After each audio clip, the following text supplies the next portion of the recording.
저는 105년을 살았습니다. 2번의 전쟁을 겪었고 가난을 알았으며 수많은 가정이 피어나고 또 무너지는 것을 지켜보았습니다. 그 긴 세월 동안 제가 반복해서 목격한 장면이 하나 있습니다.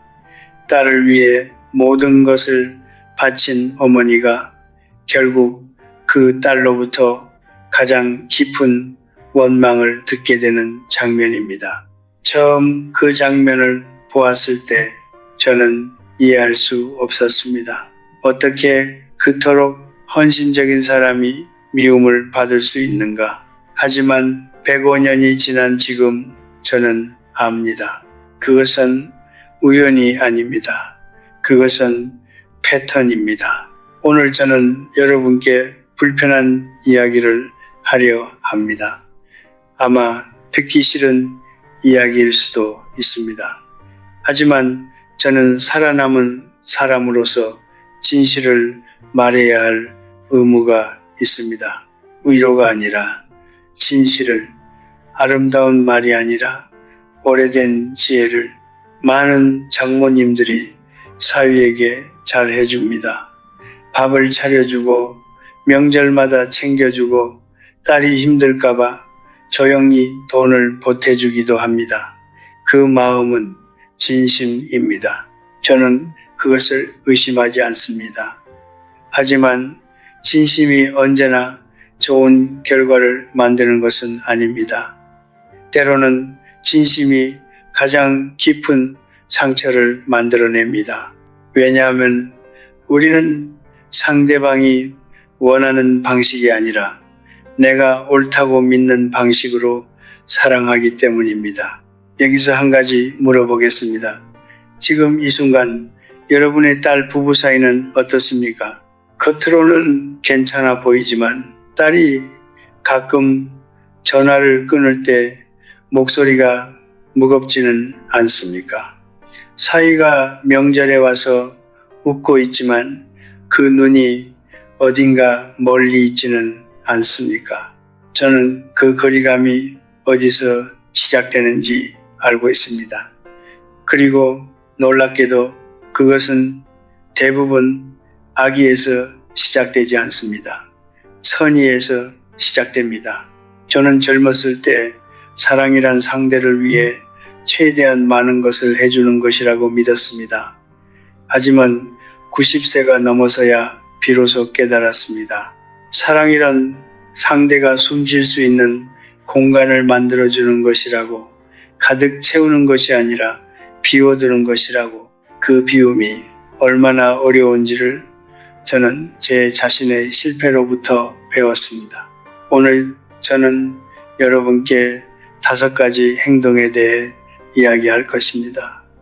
좋은 장모님들이 무심코 하는, 하지만 사위의 마음속에 깊은 흔적을 남기는 5가지 행동. 이것은 비난이 아닙니다.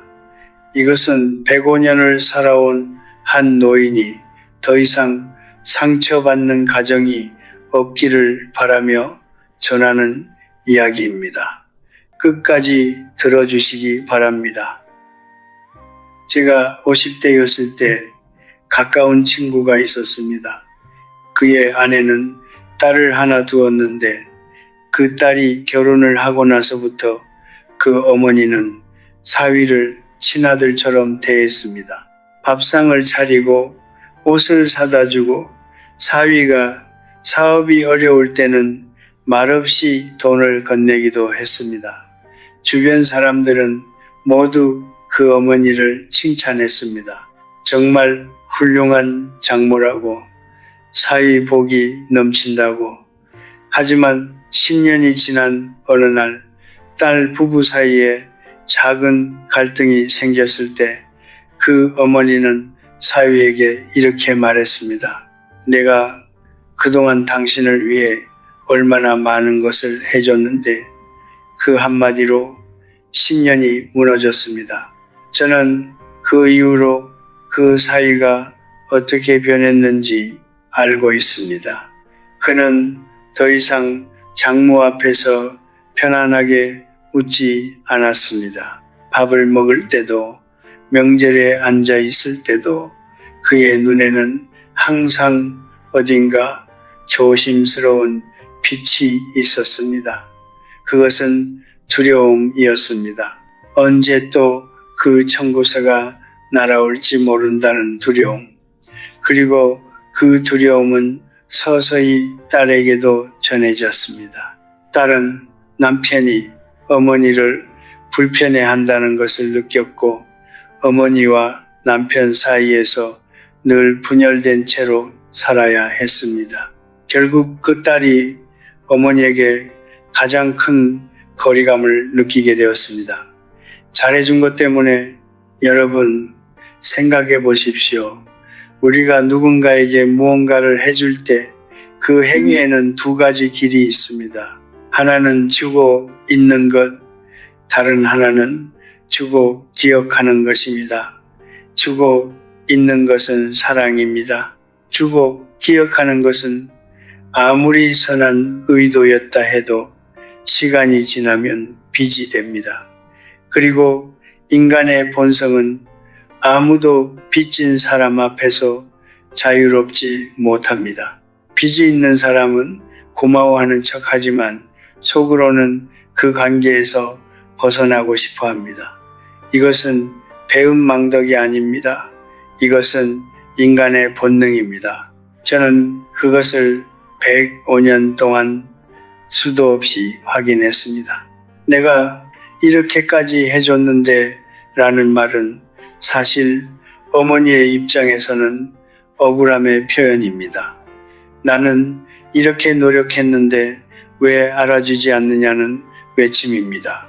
그 마음을 저는 충분히 이해합니다. 하지만 그 말이 사위의 귀에 들어가는 순간 그것은 외침이 아니라 심판이 됩니다. 나는 당신에게 무언가를 기대하고 있었다는 선언이 됩니다. 그리고 그 순간부터 그 사위는 장모 앞에서 언제나 부채를 진 사람이 됩니다. 부채를 진 사람은 감사를 느끼지 않습니다. 압박을 느낍니다. 저는 이것을 배우는데 오래 걸렸습니다. 나이가 들수록 우리는 자신이 베푼 것들을 기억하게 됩니다. 그것은 자연스러운 일입니다. 하지만 지혜로운 사람은 그것을 입 밖으로 꺼내지 않습니다. 진정한 은혜는 침묵 속에서 전해집니다. 말해지는 순간 그것은 은혜가 아니라 거래가 됩니다. 여러분이 사위에게 무언가를 해주었다면 그것을 가슴속에 묻어두십시오. 그것이 쌓이면 언젠가 말하지 않아도 상대방은 압니다. 그리고 그렇게 느끼는 감사만이 진짜 감사입니다. 결혼이란 무엇입니까? 저는 105년을 살면서 수많은 결혼을 지켜보았습니다. 행복하게 늙어가는 부부도 보았고 조용히 서로를 미워하며 한 지붕 아래 살아가는 부부도 보았습니다. 그리고 그 차이를 만드는 요인 중 하나가 놀랍게도 부모였습니다. 특히 장모였습니다. 결혼은 두 사람이 새로운 세계를 만드는 일입니다. 그 세계는 어느 쪽 부모에게도 속하지 않습니다. 딸의 부모에게도 사위의 부모에게도 그것은 오롯이 그 두 사람만의 것입니다. 하지만 많은 어머니들이 그 경계를 잊습니다. 아니, 어쩌면 처음부터 그 경계가 있다는 사실 자체를 받아들이지 못하는 것인지도 모릅니다.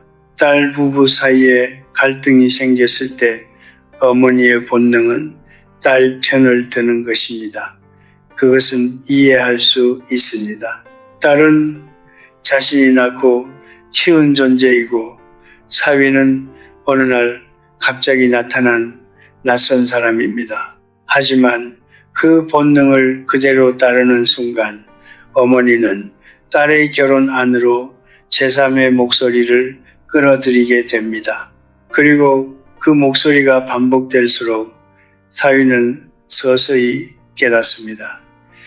이 가정 안에서 나는 영원한 이방인이라는 것을 아무리 노력해도 아무리 잘해도 저 사람은 결코 내 편이 되지 않을 것이라는 것을 그 깨달음이 쌓이면 어떻게 됩니까? 사위는 입을 닫습니다.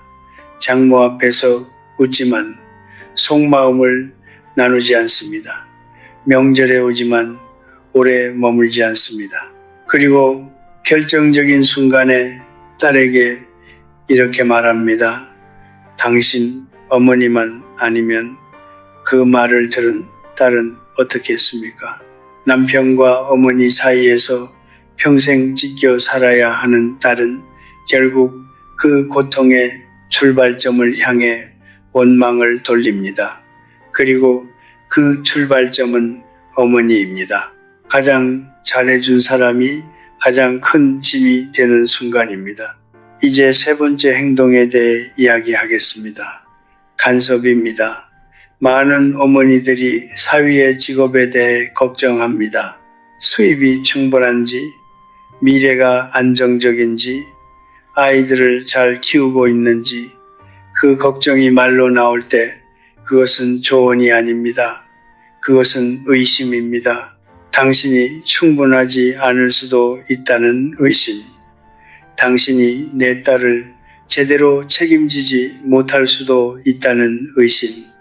사위는 그 말 한마디에서 그 의심을 읽어냅니다. 그리고 자존심 있는 사람이라면 그 의심을 쉽게 잊지 못합니다. 저는 젊었을 때 한 가지 착각을 했습니다. 걱정을 표현하는 것이 관심이라고 생각했습니다. 하지만 나이가 들수록 알게 되었습니다. 걱정을 말로 꺼내는 것은 관심이 아니라 통제입니다. 진정한 관심은 말없이 지켜보는 것입니다. 넘어지면 손을 내밀 준비를 하되 넘어지기 전에 미리 붙잡으려 하지 않는 것입니다. 아이를 믿는 것, 그 아이가 선택한 사람을 믿는 것, 그것이 진짜 사랑입니다. 딸 편만 드는 행동과 끝없는 간섭, 이 두 가지는 뿌리가 같습니다. 두려움입니다. 내 딸이 상처받을까봐, 내 딸이 잘못된 선택을 할까봐, 내 딸이 나 없이는 살아가지 못할까봐.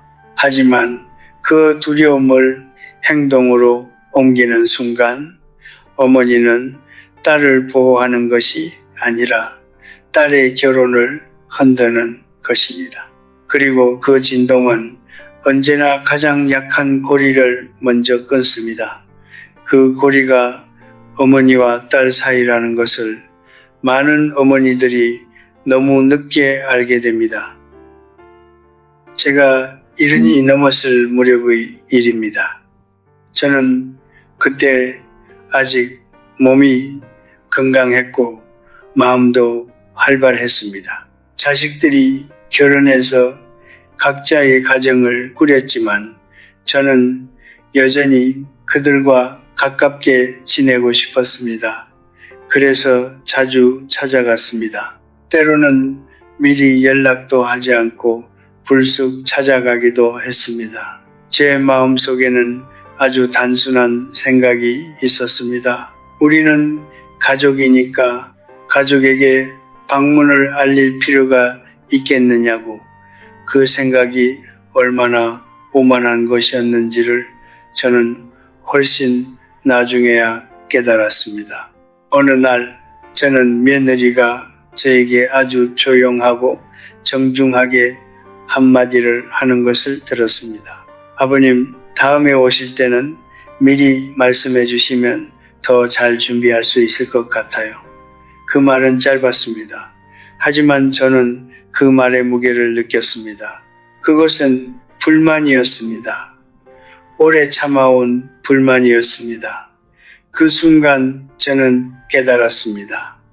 내가 가족이라는 이름 아래 그들의 공간을 침범하고 있었다는 것을 나는 방문이라고 생각했지만 그들에게는 침입이었다는 것을 그날 이후 저는 2번 다시 예고 없이 찾아간 적이 없습니다. 장모님들께 묻고 싶습니다.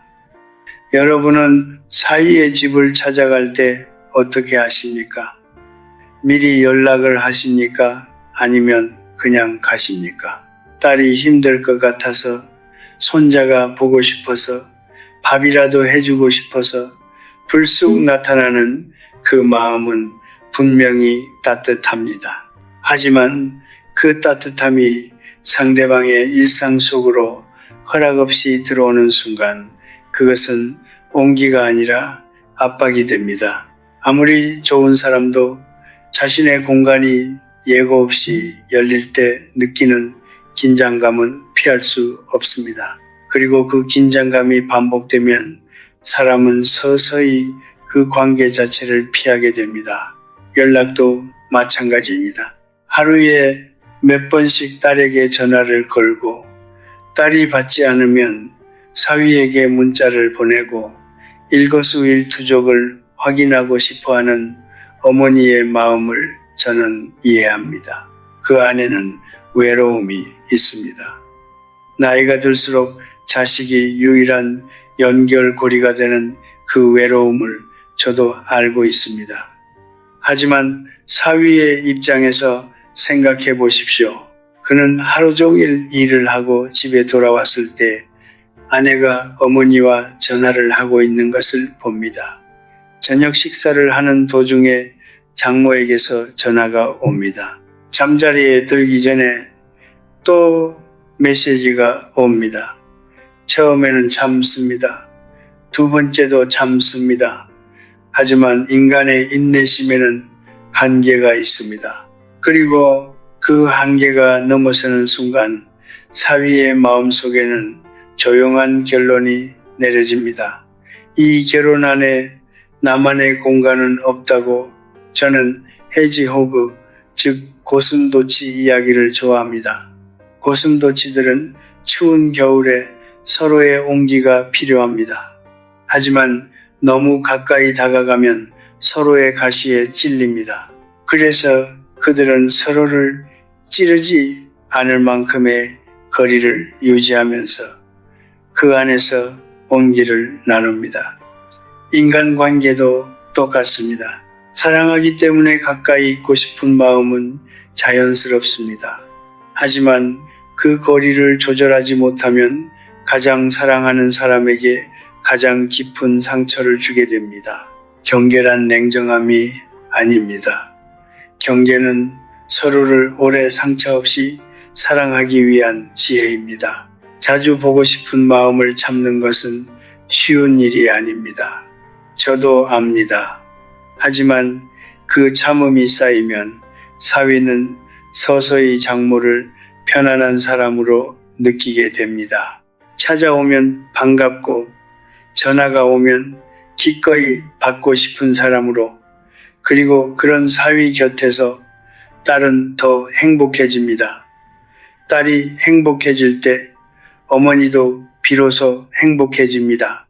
멀리 있어도 따뜻한 관계, 그것이 진짜 가족입니다. 말에는 무게가 있습니다. 어떤 말은 깃털처럼 가볍게 날아가고 어떤 말은 돌처럼 가라앉아 오랫동안 바닥에 머뭅니다. 제가 105년을 살면서 확인한 것 중 하나는 비교하는 말이 인간관계에서 가장 오래 가라앉아 있는 돌이라는 것입니다. 그것은 썩지 않습니다. 시간이 지나도 사라지지 않습니다. 오히려 물속에서 더 단단해집니다. 그리고 언젠가 그 돌들이 충분히 쌓이면 두 사람 사이에는 더 이상 건널 수 없는 강이 생깁니다. 남의 집 사위는 이런데 이 말을 들어보신 적 있습니까? 아니면 혹시 이 말을 한 적이 있습니까? 그 말을 하는 어머니의 마음속에 악의는 없습니다. 딸이 더 좋은 환경에서 살기를 바라는 마음, 사위가 더 분발하기를 바라는 마음에서 나온 말입니다. 하지만 그 말이 사위의 귀에 닿는 순간 그것은 동기부여가 되지 않습니다. 그것은 모욕이 됩니다. 나는 지금 충분하지 않다는 판결이 됩니다. 그리고 자존심이 있는 사람은 자신을 부족하다고 판결하는 사람 앞에서 다시는 마음을 열지 않습니다. 저는 인간의 뇌가 비교를 어떻게 처리하는지를 오랜 관찰을 통해 알게 되었습니다. 학자들도 말합니다. 인간의 뇌는 부정적인 비교를 받아들일 때 그것을 단순한 정보가 아니라 생존에 대한 위협으로 인식한다고. 그래서 그것은 처리되고 잊히는 것이 아니라 깊은 곳에 저장됩니다. 그리고 그 저장된 감정은 언제나 그 말을 한 사람의 얼굴과 함께 기억됩니다. 사위가 몇 년 후에 그 비교의 말을 기억할 때 그는 장모의 얼굴을 함께 떠올립니다. 그리고 그 얼굴에는 따뜻함보다 불편함이 먼저 떠오릅니다. 저는 젊은 시절에 제 주변에서 이런 일을 보았습니다. 한 장모님이 사위에게 이런 말을 자주 했습니다. 우리 딸 친구 남편은 벌써 집을 샀다던데 당신은 언제 집을 살 생각이야? 처음에 사위는 웃으며 넘겼습니다. 두 번째에도 그냥 넘겼습니다. 하지만 세 번째 그 말을 들었을 때 그의 눈빛이 달라졌습니다. 저는 그 눈빛을 지금도 기억합니다. 그것은 분노가 아니었습니다. 포기였습니다. 이 사람과는 아무리 노력해도 충분할 수 없다는 조용한 포기. 그 포기가 자리를 잡은 날부터 그 사위는 장모를 진심으로 대하는 것을 멈추었습니다. 예의는 지켰습니다. 하지만 그것은 예의일 뿐 마음이 아니었습니다. 비교는 상대방을 성장시키지 않습니다. 비교는 상대방의 마음 문을 닫게 합니다. 이것은 사위에게만 해당하는 이야기가 아닙니다. 배우자에게도 자녀에게도 친구에게도 마찬가지입니다. 저는 105년을 살면서 비교를 통해 누군가가 진심으로 변화하는 것을 본 적이 없습니다. 반면에 비교 한마디가 수십 년의 관계를 차갑게 만드는 것은 수없이 보았습니다. 말의 힘은 우리가 생각하는 것보다 훨씬 오래갑니다. 그리고 그 말이 가족 사이에서 오갈 때 그 힘은 더욱 강해집니다. 가족이기 때문에 더 깊이 찌르고 가족이기 때문에 더 오래 아픕니다. 여러분이 사위에게 무언가를 기대하는 마음이 있다면 그 기대를 비교로 표현하지 마십시오. 기대는 믿음으로 표현해야 합니다. 당신은 할 수 있을 거야 라는 말이 남의 집 사위는 이미 했는데 라는 말보다 100배 더 강한 힘을 가집니다. 믿음을 받은 사람은 그 믿음에 응답하려 합니다. 하지만 비교를 받은 사람은 그 관계에서 멀어지려 합니다. 어느 쪽이 딸의 결혼을 행복하게 만드는지 저는 굳이 설명하지 않아도 여러분이 알고 계실 것입니다. 작은 돌 하나가 강을 막지는 않습니다.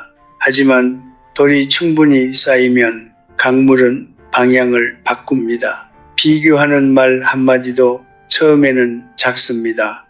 하지만 그것이 쌓이면 사위의 마음속에서 어머니를 향한 감정의 흐름이 방향을 바꿉니다. 그리고 그 방향이 바뀐 강물은 결국 딸에게로 흘러들어갑니다. 딸이 그 물을 마시게 됩니다. 그 물의 맛이 쓰다는 것을 어머니만 모릅니다. 저는 이제 105살입니다. 이 나이가 되면 많은 것이 사라집니다. 욕심도 사라지고 두려움도 많이 사라집니다. 하지만 사라지지 않는 것이 있습니다. 바로 사람에 대한 기억입니다. 저는 지금도 수십 년 전에 만났던 사람들의 얼굴을 기억합니다. 그들이 어떤 말을 했는지, 그들이 곁에 있을 때 어떤 느낌이었는지를 기억합니다. 그리고 그 기억들을 하나씩 들여다보면 한 가지 공통점이 보입니다. 제가 가장 오래 그리워하는 사람들은 저에게 가장 많은 것을 해준 사람들이 아니었습니다. 저를 가장 편안하게 해준 사람들이었습니다. 제 곁에 있을 때 숨이 트이는 느낌을 준 사람들이었습니다. 오늘 저는 5가지 행동에 대해 이야기했습니다. 은혜를 내세우는 말, 딸 편만 드는 행동, 끝없는 간섭, 경계 없는 방문과 연락, 그리고 비교하는 말. 이 5가지는 모두 다른 모습을 하고 있지만 뿌리는 하나입니다. 그것은 사랑을 잘못된 방식으로 표현하는 것입니다. 더 정확하게 말하면 사랑을 내 방식으로만 표현하는 것입니다. 상대방이 어떻게 받아들이는지를 묻지 않고 내가 옳다고 믿는 방식으로 쏟아붓는 것입니다. 그 쏟아부음이 쌓이면 그것은 온기가 아니라 무게가 됩니다. 그리고 그 무게를 가장 먼저 느끼는 사람은 사위가 아닙니다. 딸입니다. 저는 지금 여러분을 비난하러 이 이야기를 하는 것이 아닙니다. 여러분이 나쁜 사람이라서가 아닙니다. 오히려 그 반대입니다. 여러분은 딸을 너무나 사랑하기 때문에 이런 행동들을 하는 것입니다. 하지만 사랑이 지혜를 만나지 못하면 그것은 의도와 다른 결과를 만들어냅니다. 저는 그것을 수없이 보았습니다. 그리고 저 자신도 그 실수를 범했습니다. 그래서 저는 압니다. 이것이 얼마나 어려운 일인지를. 지혜로운 사랑이란 무엇입니까? 저는 이렇게 생각합니다. 지혜로운 사랑이란 내가 주고 싶은 것을 주는 것이 아니라 상대방이 필요로 하는 것을 주는 것입니다. 그리고 때로는 아무것도 주지 않는 것이 가장 큰 것을 주는 것일 수 있습니다. 딸의 결혼에 개입하지 않는 것, 사이를 판단하지 않는 것, 찾아가고 싶은 마음을 조용히 참는 것, 비교하고 싶은 말을 입안에서 삼키는 것, 그 모든 참음이 쌓여서 딸의 가정에 평화가 됩니다. 그리고 그 평화가 결국 여러분에게도 돌아옵니다. 제가 가장 오래 기억하는 어머니가 한 분 있습니다. 제 친구의 장모였습니다. 그분은 말이 없는 분이었습니다. 명절에 와서 조용히 음식을 만들고 손자들을 안아주고 사위에게는 딱 한마디만 했습니다. 자네가 있어서 우리 딸이 행복하네. 그게 전부였습니다. 잔소리도 없었고 비교도 없었고 간섭도 없었습니다. 그 사위는 그분이 돌아가신 날 어머니를 잃은 것처럼 울었습니다. 저는 그 장면을 보면서 생각했습니다. 저것이 진짜 장모의 모습이라고. 말 한마디로 한 사람의 마음속에 평생 지워지지 않는 따뜻함을 남기는 것. 여러분, 딸의 행복을 원하십니까? 그렇다면 사위를 이기려 하지 마십시오. 사위를 가르치려 하지 마십시오. 사위를 내 편으로 만들려 하지 마십시오. 그냥 그가 숨 쉴 수 있도록 공간을 비워주십시오. 그 공간 안에서 딸과 사위가 서로를 향해 걸어갈 수 있도록 조용히 길을 터주십시오. 그것이 어머니가 딸에게 줄 수 있는 가장 큰 선물입니다. 가장 화려하지 않지만 가장 오래가는 선물입니다. 저는 이제 많은 날이 남지 않았습니다. 하지만 이것 하나만은 분명히 말할 수 있습니다. 제가 살면서 가장 아름다웠던 관계들은 모두 서로에게 충분한 공간을 허락한 관계들이었습니다. 가까이 있어도 서로를 짓누르지 않고 멀리 있어도 마음이 연결되어 있던 관계들, 그 관계를 만드는 것은 거창한 희생이 아닙니다. 그것은 아주 조용한 절제입니다.